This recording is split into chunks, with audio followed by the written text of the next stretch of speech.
Hello everyone, I'm Michaela Kathleen and I'm here today with my April wrap-up. And this month I was mostly focused on reading the Shadow and Bone trilogy. I wanted to get this done in time for the TV show, which I did finish the third book the day before the TV show came out, so good timing on my part. And I'll talk about the TV show like a teeny bit, but I've actually only watched the first episode so far, so I don't have much of an opinion yet. But then in addition to these, I also read two very small books this month. But I'm going to talk about these first because these are kind of the prime focus of this video, and I did read these first. And since I'm talking about all three, spoiler warning for the entire series. But starting with Shadow and Bone, to give just a very quick my main feelings and thoughts on this book. I did feel that this one was very formulaic, very young.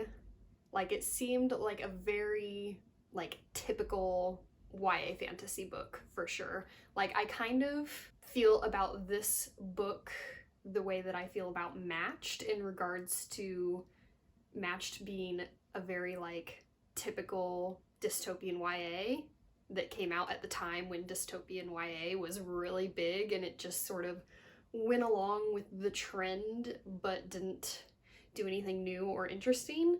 I feel like the first Shadow and Bone for me was like the fantasy YA version of that. So I went into this one and I finished it and I was a little worried because series don't tend to get better as they go.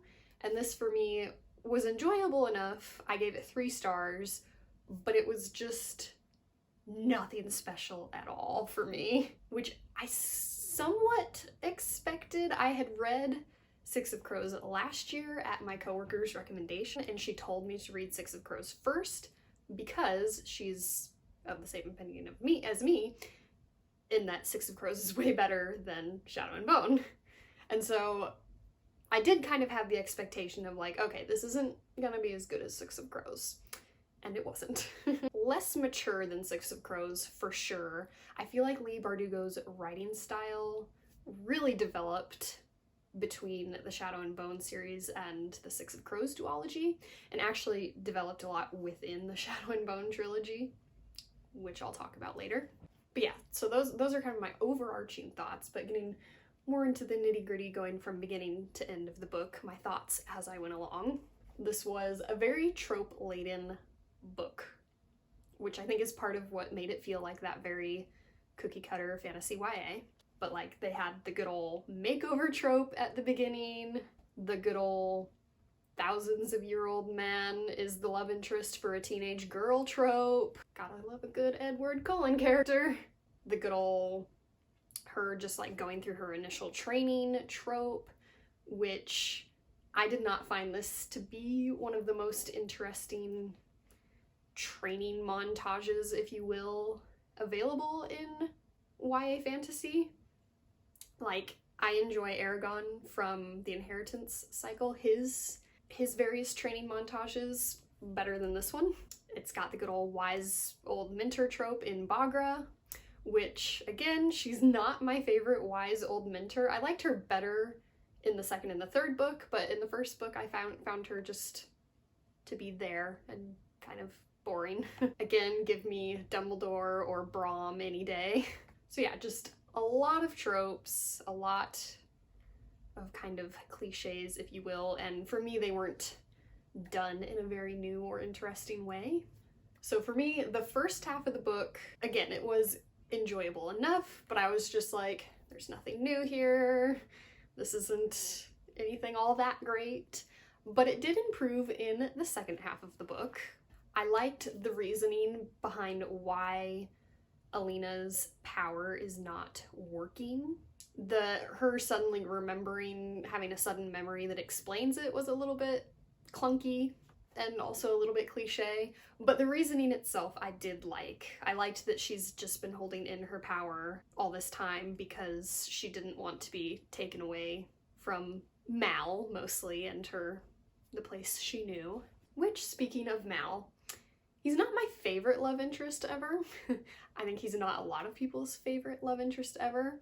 I don't dislike him as much as some people. Like, I certainly don't ship Alina with the Darkling over Mal. The Darkling is the villain. That makes, to me, 0 sense. But yeah, the main complaint that I think people have, which is a complaint that I had, was, you know, the very typical fact of, like, he's never shown Alina any romantic interest, but then suddenly, once she has a romantic interest other than him, suddenly he's Mr. Jealous and is saying really mean and hurtful shit to her. Like, Mal, you have no right. But I think he does, again, get better as the series goes on. A lot of stuff gets better as the series goes on. And in the end, is Mal like a super great love interest? No, but he is the one that makes sense. And then going back to other stuff that I liked that was more towards the end of the book, the reveal of Baghra being, big spoilers here, the Darkling's mom and the Darkling being the Black Heretic was good. Like, I already knew the Darkling was the villain, so him being the villain wasn't surprising. But him being the Black Heretic was still surprising for me. And then, even though I just said, like, a minute ago that Mal is not a super engaging love interest, I did actually really enjoy Mal and Alina traveling together at the end of the book to go find the stag. I found those scenes to be, even though they're like in a very cold winter place, to be very cozy and sweet, and I don't know, I just really liked that whole little travel section of the book. And then we got that excellent climax when they find the stag, and I feel like that's when Mal really redeems himself, and Alina not wanting to kill the stag, and then all the drama, which then leads to the ending, which was pretty predictable. Like, when Alina didn't kill the stag, I kind of just knew, in my mind, I was like, okay, so she chose not to kill the stag, so wouldn't that, I don't know, just also, like, her and the stag had this connection. So I just kind of predicted that she would have the stag's power and it would be hers and not so much the Darkling's, even though he's the one that ended up killing the stag. So the ending was predictable, but in a kind of good way. Like, it was something that totally made sense to me, and I liked the kind of message and idea behind it of being like, Alina's mercy is what granted her the power of the stag. I really liked it. So yeah, those were my kind of big thoughts that I talked about at the beginning, and those were my thoughts as I went through. Going back to one of the tropes, because I kind of just skimmed over all the tropes that are in here really quickly, but the whole 1,000-year-old man and teenage girl being a romantic interest trope, I will say something that kind of saves it a little bit is, unlike Twilight, where it is actually a romance and they actually get together and it just is, at least with this one, it's clearly like 1,000-year-old man is taking advantage and has bad intentions. And the book is definitely not saying that this is like a good romance or a healthy romance. It's not trying to say that at all, so that's at least something. So, moving on to book 2, Siege and Storm. I liked book 2 so much more than I liked book 1, like probably twice as much. I still only gave it like 3.5 or 3.7, somewhere in between in there, stars. But it was so much better than the first book for me. It still had some tropes, but it, I think, handled them in a better way. I mean, obviously all books have tropes and it's fine, it's just how you do it. And this one did it better. It had so much witty banter. It made it a more fun read. I feel like it was funnier, more lighthearted, but also the series got darker at the same time. And I liked that. The beginning of the book just jumps right in. So much is happening so fast. They find the second amplifier within like 50 pages or something, which was just crazy, which I didn't hate, but I didn't love. Sometimes if books just have so much thrown into the beginning, I'm like, whoa, let's slow down a little. But I don't know, it just felt a little too easy to find the second amplifier. But the point of that was to introduce the concept of bringing the 3 amplifiers together like the Deathly Hallows. I do love me some phoenixes though, so I was not mad about them having to go find a phoenix. And then, so there's a big reveal fairly early in the book with the character of Sturmhond. Spoilers ahead, which I kind of ended up seeing this one coming because I did read Six of Crows first, and even though I already don't remember that one very well, even though it's only been a year since I read it, I did have kind of a vague memory of Sturmhond and his whole deal, so I did kind of see it coming when he revealed himself to be Nikolai. But it was still really exciting to like realize that that was coming, so I like Nikolai, he's a lot of fun. And I think Nikolai, Alina, and Mal make a way more compelling love triangle than Mal, the Darkling, and Alina. Like, I feel like no one recognizes Nikolina as a potential legitimate ship option, but I feel like they totally are. To me, more than the Darklina ship. Like, Nikolai is still a little bit of an ass. He's still, like, at least 50% just using her for her powers. And he definitely has some boundary issues, especially earlier on. Although I notice the more he gets to know her, the more he kind of tapers off with that shit. But yeah, I really like Nikolai. I don't really ship him and Alina, but I feel like they are a legitimate ship that no one talks about. But anyways, moving on from the Nikolai-Alina relationship and moving on to just talking about Nikolai, I really like the flying boat, all his inventions. It really kind of adds like a steampunk vibe for me, which I am here for. Another thing that was kind of giving me another YA fantasy series vibe, Harry Potter, was Alina's like getting bit by the Nichevoya, I think is what they're called, or how it's pronounced. And then like having this between the amplifier and the bite, having this like connection to the Darkling, and like the bite would hurt when things were going down, and like she started having visions of the Darkling. All that gave me major Harry Voldemort vibes, which I enjoyed. It worked well in Harry Potter. It worked well in Shadow and Bone. And then this one I felt, as far as the pacing, was kind of the opposite of the first book. Like the first book for me, the first half was very boring and then the second half was more exciting. And then on Siege and Storm, it was kind of the opposite. I felt like the first half was very exciting and then the second half was a little bit boring, which I think just has to do with the fact that in Shadow and Bone, her training was in the first half and I found that kind of boring. Whereas in this one, they were preparing for the battle with the Darkling in the second half of the book, which I found, again, kind of boring. But then, yeah, at the end of the book, when Alina realizes that the Firebird is where she's from, that was very exciting. I was like, ooh, what does this mean? Where's this leading to? It was exciting. Again, it had a nice twist ending. It was less predictable than the first book, which made it just even more exciting. And yeah, again, I enjoyed this one a lot more than the first book. This series, as I talked about when I was talking about the first book, gave me major this book matched vibes. And this book was like a kind of basic bitch dystopian YA that just got worse as it went.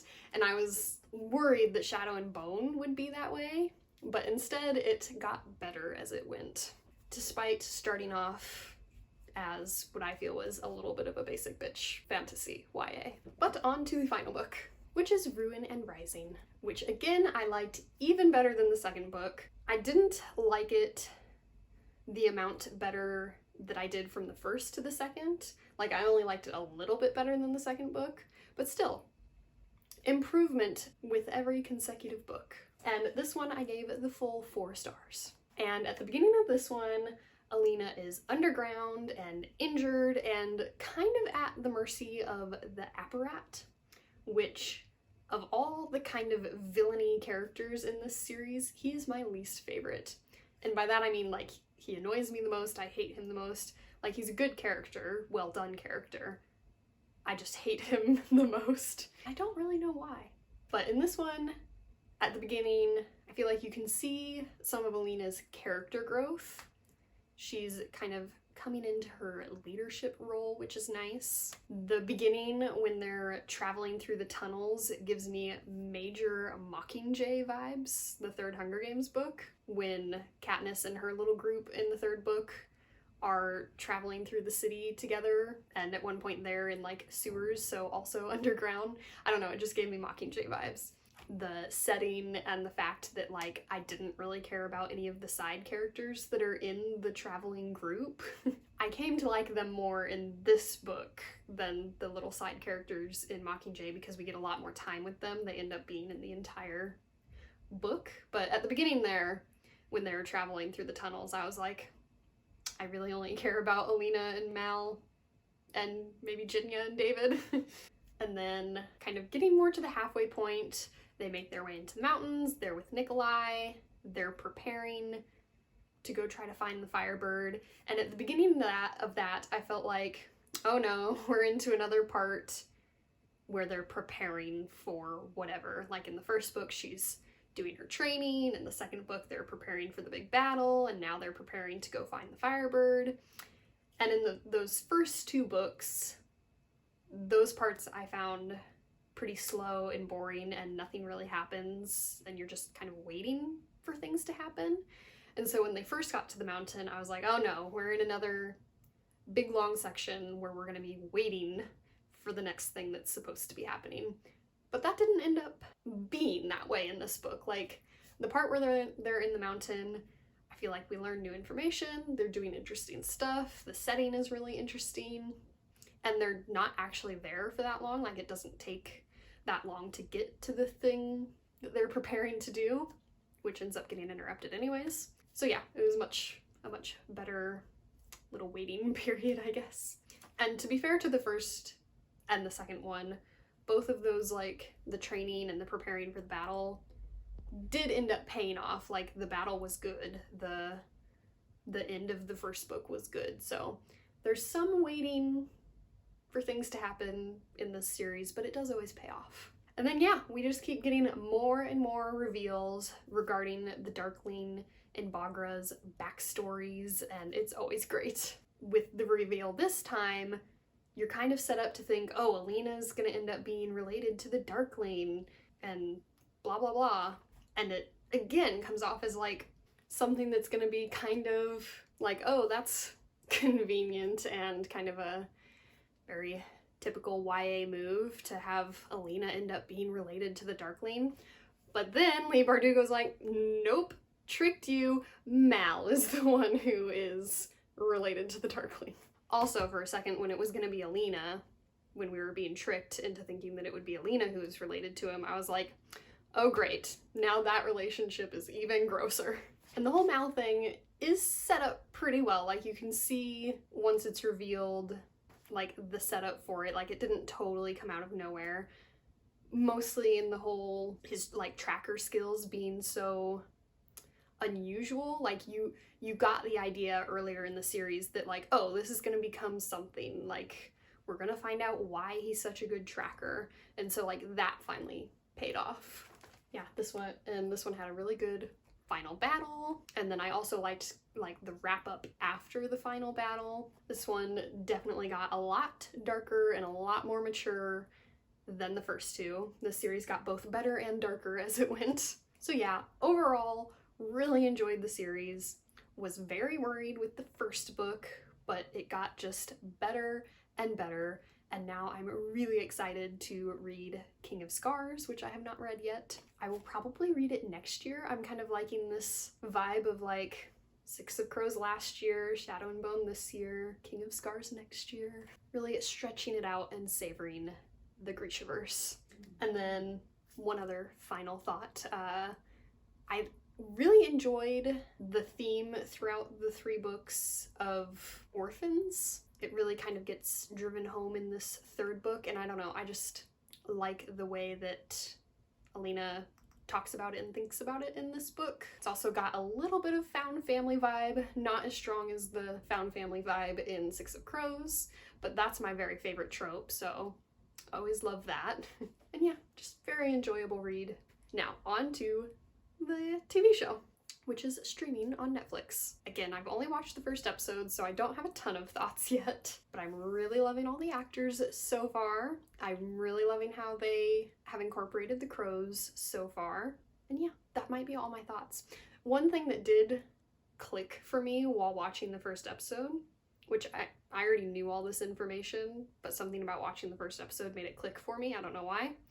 But it occurred to me, so I read Six of Crows first and then Shadow and Bone, which is what my coworker did as well.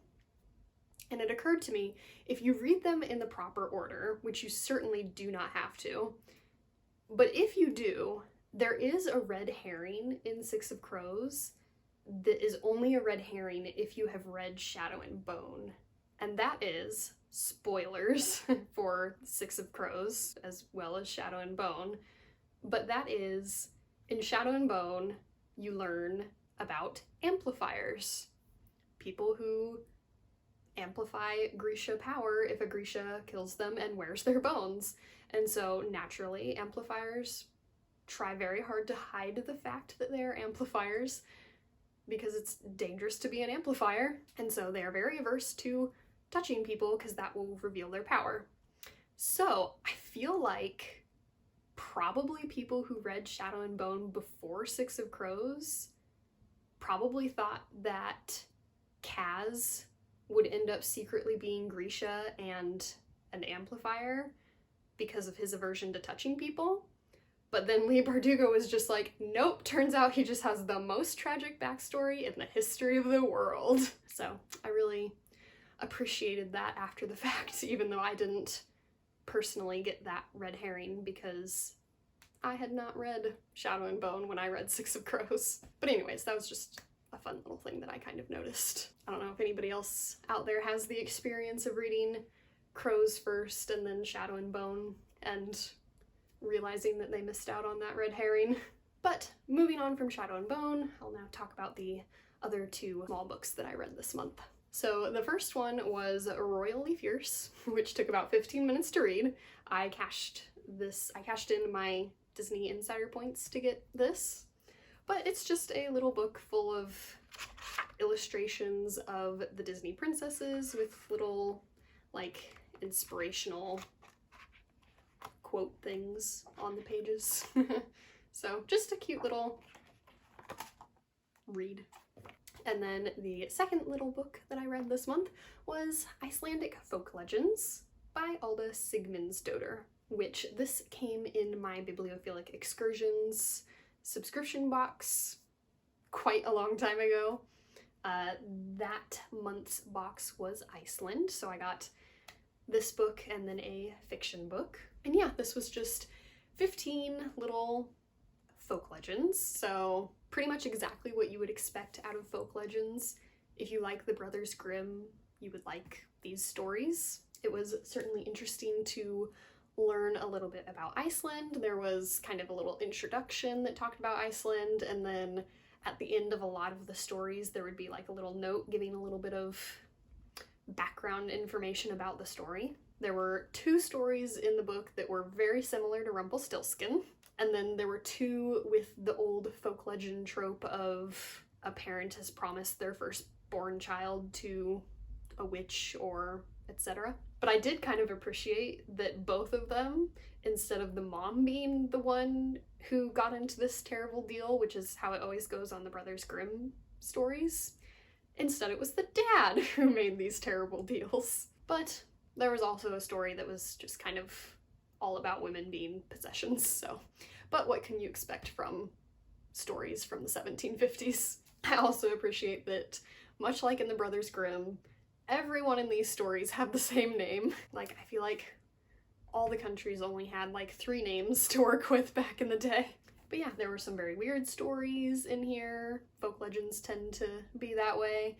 There was a very spooky one, which was kind of fun. And then there was this one that I really enjoyed. I felt like it was really cute. It was like a farm boy who has lost his like sheep or something, and its name is Bucola.